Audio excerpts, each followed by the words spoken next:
오늘은 교재가 9페이지인데요. 욥기 서론을 공부하겠습니다.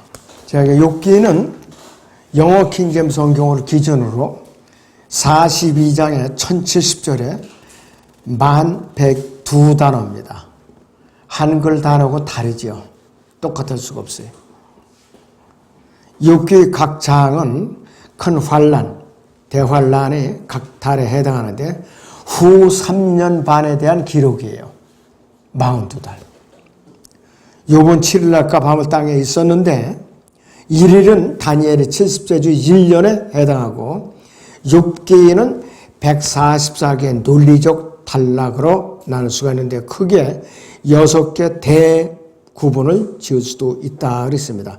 1장에서 2장까지, 그 다음에 3장에서 14장, 15장에서 21장, 22장에서 31장, 32장에서 37장, 38장에서 42장 이렇게 나누고 있어요. 특별히 32장에서 37장까지는 엘리후가 말하는 것을 집중적으로 다루고 있고 38장에서 42장에서는 하나님께서 이제 욥에게 직접 대면하고 욥이 회복되는 장면, 예표적으로 이스라엘이 큰 환란이 끝나면서 회복되는 장면을 다루고 있어요. 14만 4천 명의 하나님의 종들이 이 큰 환란 때 이마에 진을 받죠. 그리고 6은 적그리스도인권에서 정말로 성경에서 너무 자주 언급되는 단어입니다. 이스라엘 12지파에서 나온 14만 4천 명의 동정, 이것은 처녀라고 번역해야 합당한 것 같아요. 워진스 해갖고. 자, 이 처녀들은 유대인들은 큰 환란 때 2번이 나와요. 요한계시록 7장에도 나오고 14장에도 나옵니다. 영적 이스라 여호와의 증인들로 오해되는 경우가 많은데 욥기는 다니엘이 70세 주를 다루는 성경에서 가장 위대한 책 중의 하나이기 때문에 이러한 논리적 구분을 나누는 것은 당연한 것이죠. 욥이라는 단어는 박해받는다는 뜻이에요. 박해. 자, 이스라엘 민족이 큰 환란이 아니라 박해받는 거를 예표하는 것이죠. 그래서 욥은 이 큰 환란 때 있게 될 에돔 땅에 있죠. 에돔 땅에. 자, 그런데 에돔은 어디냐면 지금의 요르단을 말하는 것이에요. 요르단. 욥을 박해한 자가 이 큰 환란 때 이스라엘을 박해할 것이에요. 역사적으로 욥을 박해했지만은 교리적으로는 앞으로 이스라엘을 박해할 자라 이것이에요. 자, 그런데 그 자가 혼으로는 첫째 하늘에 어디에 있느냐? 용으로서 존재하죠.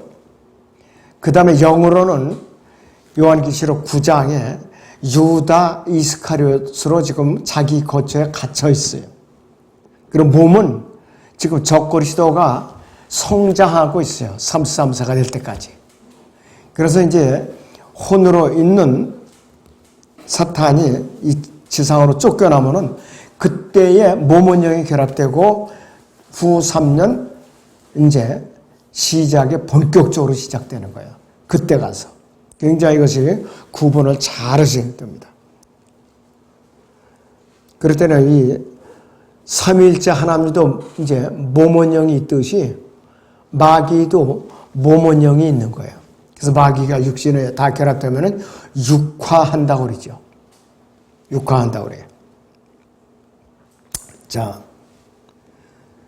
그리고 욥의 사로잡힘도 마지막에는 회복이 되는데 마치 이스라엘의 사로잡힘이 큰 환란, 그 대환란 끝에 회복되는 것과 똑같다 이거죠.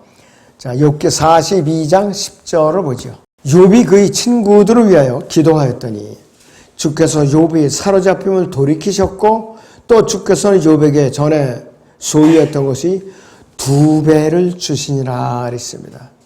자녀들도 다 부활해서 돌려주셨고 재산도 2배로 이제 돌려줬는데 욥의 부인에 대해서는 언급이 없어요. 하나님을 저주하고 죽어라는 악담을 퍼붓거든요. 욥에게.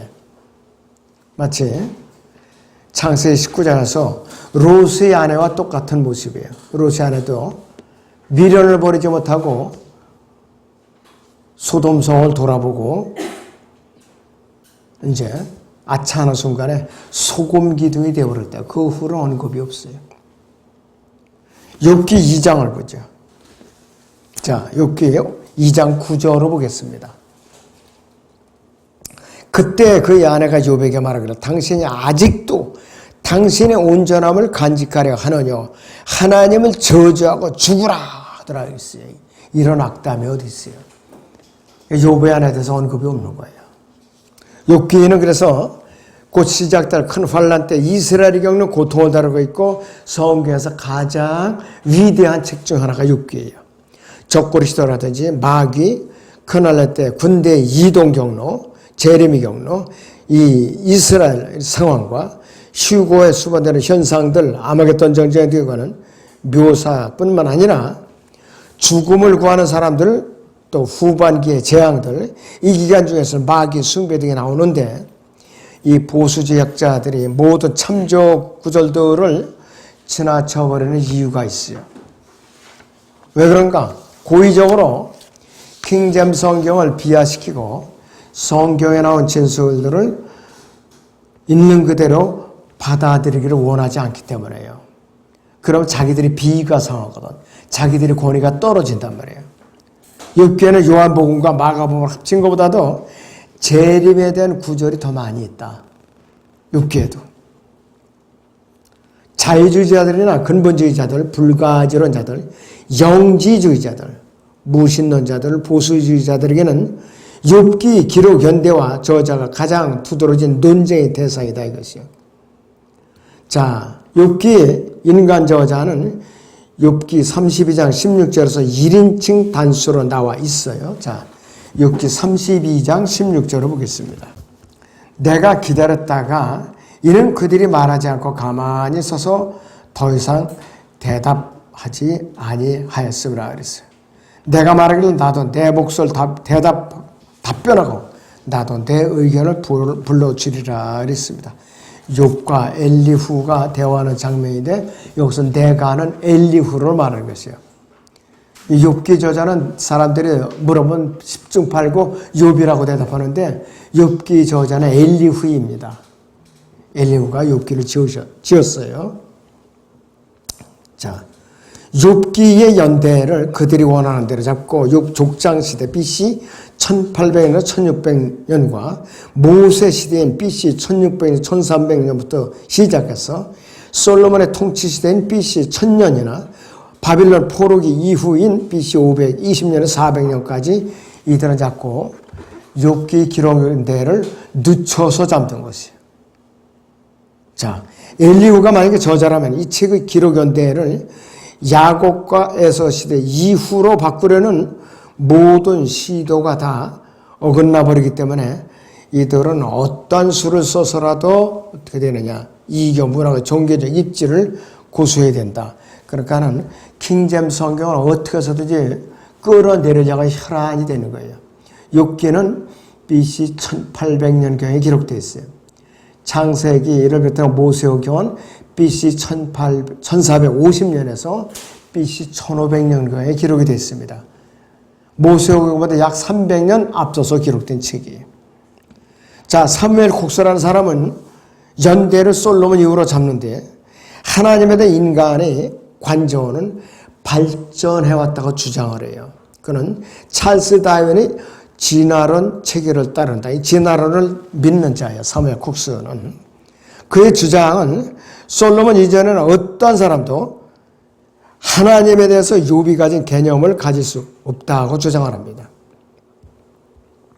사무엘 콕스가 내놓은 결정적 증거는 아담에서 다윗까지 이어지는 히브리서 11장에 믿음의 영웅들의 욥이 언급되어 있지 않았기 때문에 욥기가 솔로몬 이전에 기록됐을 리가 없다 이렇게 주장하는 거죠.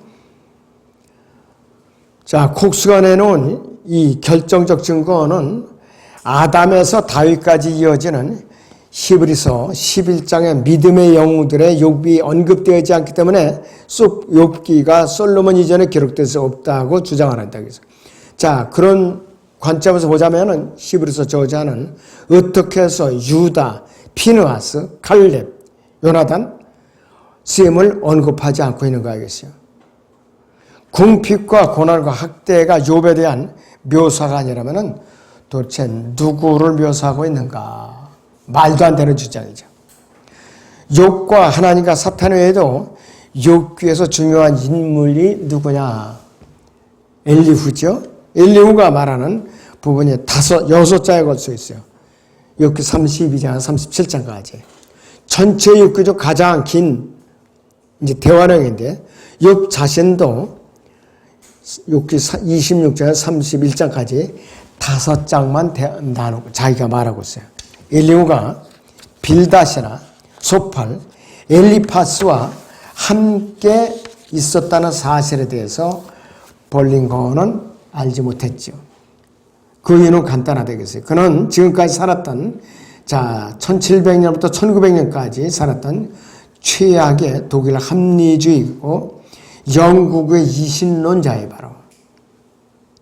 그런데 욥기의 실제 저자를 없애버리는데 열조해가지고서 자꾸 기록연대로 변개시키는 거예요. 기록연대로 후로 자꾸 미루는 거라겠어요. 벌링거가 전천년 건보주의자라는 사실은 킹제임스 성경을 믿는 문제에 접근하게 되면 아무런 의미가 없어요. 그래서 이 욥기 32장, 37장에 엘리후가 말한 사실에 근본주의자들이나 무신론자들, 불가지론자들, 보수주의자들, 로마 카톨릭, 복음주의자들은 다음과 같은 이유로 반대를 해요. BC 1900년에서 1600년에 사용된 언어라면은 욥기는 문장이 너무나도 발전된 문장이라고 그러고 NCCC, 미국 기독교 협의회의 약자입니다. 우리나라는 KNCC라고 그러죠. KNCC.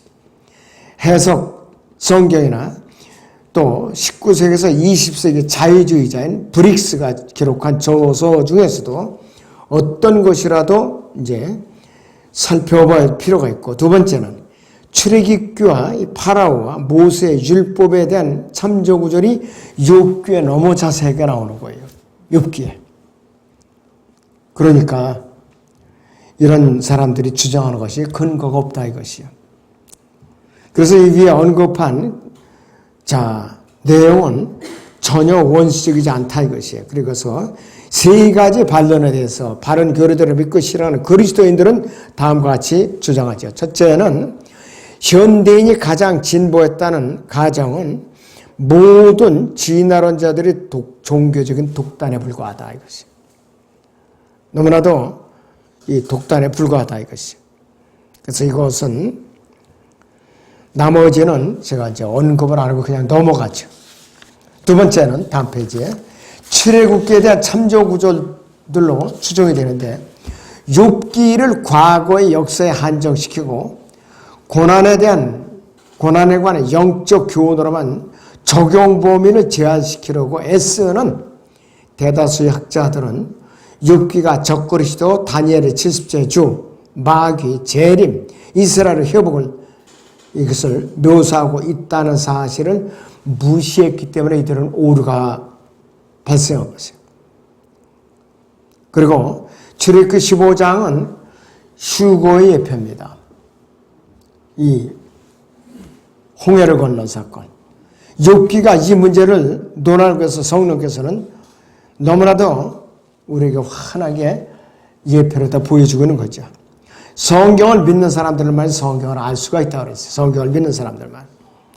문체는, 욥기의 문체는 아라비아 시인들이 작품과 일치하는데 그들은 심판과 운명의 여신이라고 하는 많은 철학적 질문에 많은 시간을 보낸 사람들이다 이것이.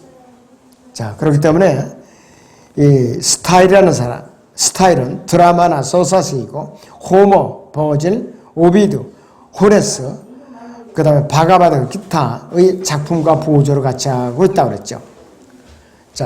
엘리후가 BC 1700년이 되기 훨씬 전에 욥기 32장, 37장에 대해서 말했다는 타당한 객관적인 네 가지 요소가 있는. 첫째는 출애굽기에 나온 연대를 비교해보면 벌링거가 제시한 연대보다 BC 1996년보다 훨씬 이전에 아브라함이 태어났다는 것을 알 수가 있습니다.